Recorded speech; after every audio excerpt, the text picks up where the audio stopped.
과거 동아시아 영내 국가들은 해군력을 연안 방어에 집중하였습니다. 해군의 편성 또한 자국의 연안 방어를 중심으로 조직하였죠. 하지만 각국의 경제력이 성장하고 국지적 충돌 위험과 외교적 갈등이 커져감에 따라 각국에서 장거리 원정 작전이 가능한 힘을 키우고 있습니다. 미국에 맞서 동아시아에서 패권을 장악하려는 중국은 자신들의 해군력 증강에 박차를 가하고 있고, 미국의 충실한 동맹국을 자처하고 실제로 그렇게 군사력을 설계한 일본은 섬나라인 자국의 특성상 방위 예산과 방위 대강에서 항상 해군력을 중시해왔으며 러시아도 예외는 아닙니다. 러시아의 푸틴 대통령이 제시한 강한 러시아 부활의 중심에는 해양 강국이 있는데, 2015년 7월 발표된 러시아 연방 해양 독트린의 첫 번째 과제는 해양 강국 지위 유지 및 국제적 권위 제고입니다. 해양 강국이 밑대는 200국변 와물 발악문 제하 안범 양독트린의 첫 번째 과제분 해경을 제환 위제 면례짐 추계고입니다. 러시아는 북극해와 북극 항로 개척을 강대국 러시아 재건을 위한 미래 국부로 인식하고 2014년 북양함대를 모체로 한 북양함대 통합전략사령부를 창설했습니다. 이미 동아시아 인접 7개국 대한민국,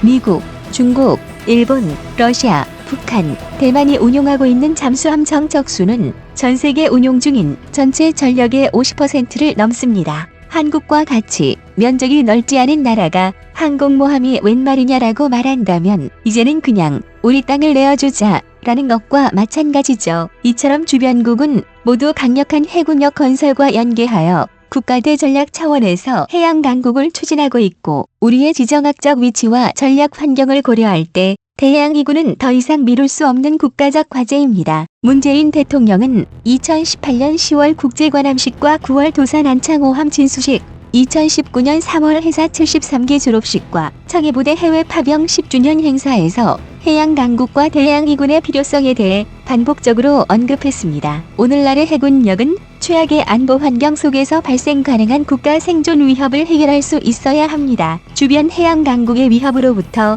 우리가 시류 지배 중인 해양 영토와 해양 주권을 반드시 지켜내야만 합니다. 이를 위해서는 평상시 우리의 해양 주권 수호 의지를 강력하게 전달할 수 있는 현시 프리젠스 전략과 분쟁 도발시 반드시 보복할 수 있는 응징 리탈리에이션 전력을 보유해야 합니다. 현시 전력은 항공모함이 이끄는 항모전단이 될 것이고, 보복할 수 있는 응징 전력은 세계 최정상급의 미사일 전력을 대표적으로 꼽을 수 있겠습니다. 그리고 최근 한국의 해군력을 크게 향상시킬 수 있는 기분 좋은 소식이 들려왔습니다. 바로 괴물 미사일로 불리며 전 세계를 경악하게 만들었던 현무서 미사일이 해상 전력에 본격적으로 탑재된다는 것입니다. 지대지를 포함한 함대지, 잠대지 탄도미사일 3종 세트 개발이 마무리 단계에 있는 것으로 알려졌습니다. 대기권 밖으로 나갔다가 아래로 떨어지는 방식의 현무사 탄도미사일은 낮게 날아가는 순항미사일에 비해 파괴력이 크고 속도도 빠른 특징이 있습니다. 현무-4는 외기권까지 올라간 뒤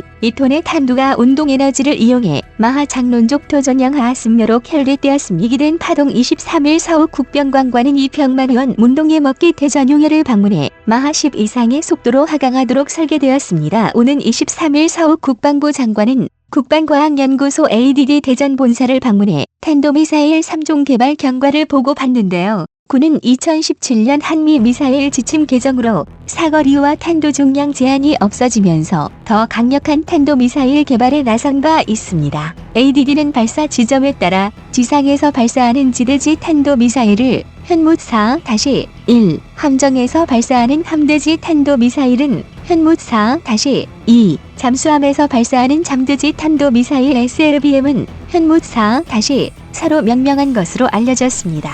현무-4-1은 탄도 중량이 2톤 티어로 현존 최강인 GBU-57 대비 최소 3배 이상의 관통력을 갖습니다. 강화 콘크리트는 24m 이상, 일반 지면은 180m는 뚫을 수 있어 사실상 전술핵급 위력에 달합니다. 현무 4월 2일 미사일은 3만 톤급 경항공모함에 탑재되고, 현무 4월 4일 미사일은 3천 톤급 잠수함인 도산 안창호함에 탑재할 예정입니다. 그동안 해군은 한국형 구축함 DDHI 4400톤급 등 함정의 순항미사일인 혜성2, 나철룡을 214급 잠수함에는 순항미사일 혜성3을 장착해왔습니다. 그러나 현무 4-2와 4월 4일 개발이 마무리 단계에 이름에 따라 해군은 SLBM 장착을 위해 도산 안창호함 발사대를 수평 발사대에서 수직 발사대로 변경했습니다. 이로써 현무의 개발과 함께 항공모함이 이끄는 항모전단의 위력이 배가 될 것으로 보이는데요. 항공모함은 항공기 운용에만 집중하기 때문에 크기와 배수량에 비해서 무장이 빈약합니다. 함재기가 항공모함의 함포와 미사일의 역할을 해주지만 항공기를 발진하는 데는 시간이 걸리기 때문에 함재기를 발진시키지 않은 항공모함은 비교적 약할 수밖에 없습니다. 항공모함을 방어하지 못한다면 그야말로 떠다니는 표적함이 될 것이 뻔합니다. 이에 항공모함만 단독으로 작전을 수행하는 경우는 상당히 드물며 중국 제외 항공모함을 상대의 미사일, 어뢰, 전함, 항공기, 잠수함들로부터 보호하기 위해 전함 및 잠수함과 함께 전단을 꾸려 출격합니다. 항모전단은 해군 항공대의 작전을 지원하고 항공모함을 보호하기 위한 기동함대로 항공모함 한 척과 3에서 4척 이상의 이지스 전투함, 항모전단은 이 현문영활 내 공격 활원 자원 공모함을 보호하기 위한 기활률로 원원함 수초원함 종래장형 랩지소 전투함, 2척 이상의 공격형 원자력 잠수함, 그리고 이들을 지원하는 군수 지원함 등으로 구성됩니다. 호위 전력으로 일반 구축함 혹은 호위함 방공 구축함 원자력 잠수함 혹은 재래식 잠수함의 조합을 쓰는 국가가 다수입니다. 전차와 대포의 임무와 역할이 다르듯 잠수함, 구축함, 항공모함의 임무와 역할이 다르고 이를 운용함으로써 달성할 수 있는 효과도 다른데요. 잠수함은 턱 밑의 비수와 같이 은밀성을 바탕으로 억제력을 발휘할 수 있지만 그 장점인 은밀성으로 인해 억제력을 발휘수합이면 주당의 썸밀성으로 인해 군사력 현실을 통한 억제 임무 수행에는 다소 제한이 될 수도 있습니다. 반면 경항공모함은 눈앞의 제한과 같이 해양권 수호를 위한 우리의 강한 의지를 전달해 도발을 억제할 수 있는 가장 유용한 수단입니다. 주변국이 항모를 앞세워 우리를 위협할 경우 잠수함이 미사일로 격침할 것이 아닌 이상 가장 효과적으로 억제할 수 있는 전력은 바로 항공모함입니다. 경항모 필요성을 역설했습니다. 북한이 핵무기를 탑재한 핵잠수함을 운용하는 미래 위협에 경항모가 취약할 수 있다는 문제 제기도 있지만 만약 북한이 항모 전투단을 공격하다 격침되거나 피해를 입으면 북한은 유일한 보복 타격 지렛대를 상실하게 되기에 만약 북한매 황전 까단 달팽한 해안 측참마참은 피해를 입으면 만용제 2만원 말 8핵이 맨마듬싱이란 배또 되기에 따라서 핵무기를 탑재한 북한 핵잠수함은 직접 나서기보다 은밀히 대기할 가능성이 큽니다. 하지만 만약 북한 핵잠수함이 항모 전투단을 정말 공격한다 해도 구축함, 잠수함,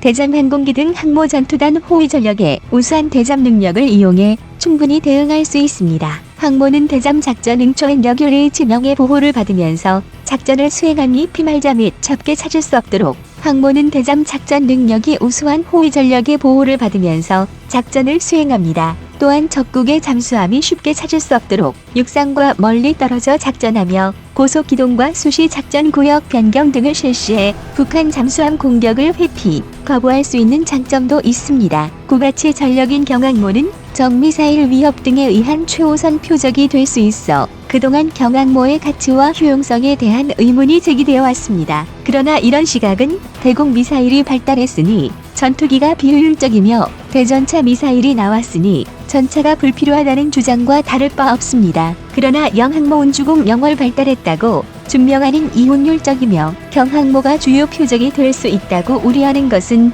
그만큼 경쟁자들에게 위협적인 존재임을 방증한다는 것이죠. 경항모는 자체 방어 능력을 보유하고 있고 여기에 호위 전력들의 통합 방어 능력은 경항모를 오히려 가장 안전한 안전지대로 만들어줍니다. 방호 지명 머필요한 과라장 한 대여대 존재하다. 일각에서는 동서남의 3면에 지상 비행기지가 있는데 움직이는 비행기지 굳이 팔 필요한가라는 반대 의견도 존재합니다만 지상 비행기지는 위치가 고정돼 있어적 공격에 의한 전투기의 직접적인 손실 또는 활주로가 손상을 입으면 피해 복구 기간 동안 전투기 운용이 제한되고 경항모는 적에게 노출되지 않은 임의의 해상에서 작전을 수행하므로 지상 비행기지와 비교할 때 상대적으로 적의 공격으로부터 더욱 안전하게 전력을 지킬 수 있게 됩니다. 또한 항모 전단에 필요한 구축함과 호위함은 현재 확보돼 운영 중이거나 상대적으로 적이 끌면은 국방품과 유온 안전환경 빼앗길 수 있게 됩니다. 또한 항모 전덕 3가 필요했은 표류하는 현재 활보다 운영 중이거나 이미 국방중기 계획에 반영되어 있어 추가로 많은 예산이 필요한 것은 아닙니다. 해군은 0M0 방풍 구매회 DX 반영 규모 알마수 신급. 해군은 2000년대부터 KDXI 충무공 이순신급 구축함, 이지스 구축함, 잠수함 도입을 시작으로 2030년대 초반 한국형 이지스 구축함 KDDX를 건조할 예정입니다. 또한 해상 초계기, 해상 작전 헬기, 상륙 기동 헬기, 상륙 공격 헬기 등 항공 전력들은 이미 확보해 두었죠. 특히 경항모는 선체뿐 아니라 전투체계, 탐지체계, 탑재모장 등이 국내 기술로 제작되기에 2조여 원의 건조비 대부분은 국내 산업에 재투자되며 건조비는 10년 이상 분산 투입되며 연간 유지비가 3천억이라는 세간의 지적과 달리 경항모의 순수 운영 유지비는 500억 원 수준입니다. 해군 자체 예산으로도 감당이 가능하죠. 경항모 건조비 2조 원은 세종대왕급 이지스 구축함 1조 4천억 원, 도산 안창호급 잠수함 1조 1천억 원과 비교해 아주 큰 차이가 나진 않습니다. 경항모 건조비 22일 원근 세대용급 10부목의 항할조 400억 원, 도산 안창호급 잠수함 공일한 LE5요원과 서리스쿨 0 LNEH 나진 않습니다. 만약 우리나라가 돈이 부족해 항모 건조를 포기한다면 이보다 어불성설일 수 없습니다. 올해 편성된 성인지 예산이 35조 원으로 국방 예산 대비 67%입니다. 35조면 중형항공모함도 몇 척을 건조할 수 있는 예산입니다. 말이 됩니까? 기가 차죠. 현재 중국은 야오닝함, 산둥함에 이어 캐터펄트를 장착한 003형 항모, 원자력 추진 방식인 004형을 건조 중에 있고 2035년까지 6척을 건조할 계획을 갖고 있습니다. 일본도 대잠 헬기용 항모로 건조한 이즈모급 2척을 F-35B 수직 이착륙 전투기 전용 항공모함으로 개조하는 사업에 착수하였습니다. 북한이야 항공모함 없이도 현재 보유한 군전력만으로 충분히 제압 가능하지만 일본과 중국의 끝없는 영유권 분쟁에서 우위를 차지하기 위해서라도 항모 전단의 존재는 필수적입니다. 항공모함은 해양 분쟁 발생 해역에 투입돼 해상기동부대 지휘함 역할을 수행할 수 있습니다. 독도와 이어도 항공함은 삼양 한쟁 정계협 정유비로 되는 제철 광구 등 갈등 심장 해역령 휴안양 함수행한 주권 축제하게 됩니다. 독도와 이어도는 물론 2028년 한일 공동개발 협정이 만료되는 제철 광구 등 갈등이 예상되는 해역에서 항공모함이 주변국을 견제하게 됩니다. 항공모함은 해양 분쟁이 표면화됐을 때 전력을 과시함으로써 도발을 억제하고 위기를 관리할 수 있는 것이죠. 고물 덩어리 취급받는 중국의 항공모함들이 전단이 아닌 단독으로라도 꾸역꾸역 남중국 해와 대만 해협을 비집고 들어가 압박하는 것을 볼 수 있습니다. 중국이 세 척의 항공모함을 추가로 건조하게 된다면 이들 항모가 활동하게 될 지역은 이어도와 칠광구가 될 것이 분명합니다. 그제서야 항모의 필요성을 깨닫고 대응하는 것은 이미 너무 늦은 것이지요. 일본 자위대마저 대놓고 항공모함 4척을 확보하겠다고 소리치는 가운데 우리는 경항모의 성공적인 자체 개발에 조선 강국의 위험을 보여주며 삼면의 바다에서 활동할 2개의 중형 항모를 추가해야 하지 않겠습니까? 현명하고 지혜로운 여러분의 의견을 지금 댓글에 남겨주세요. 감사합니다.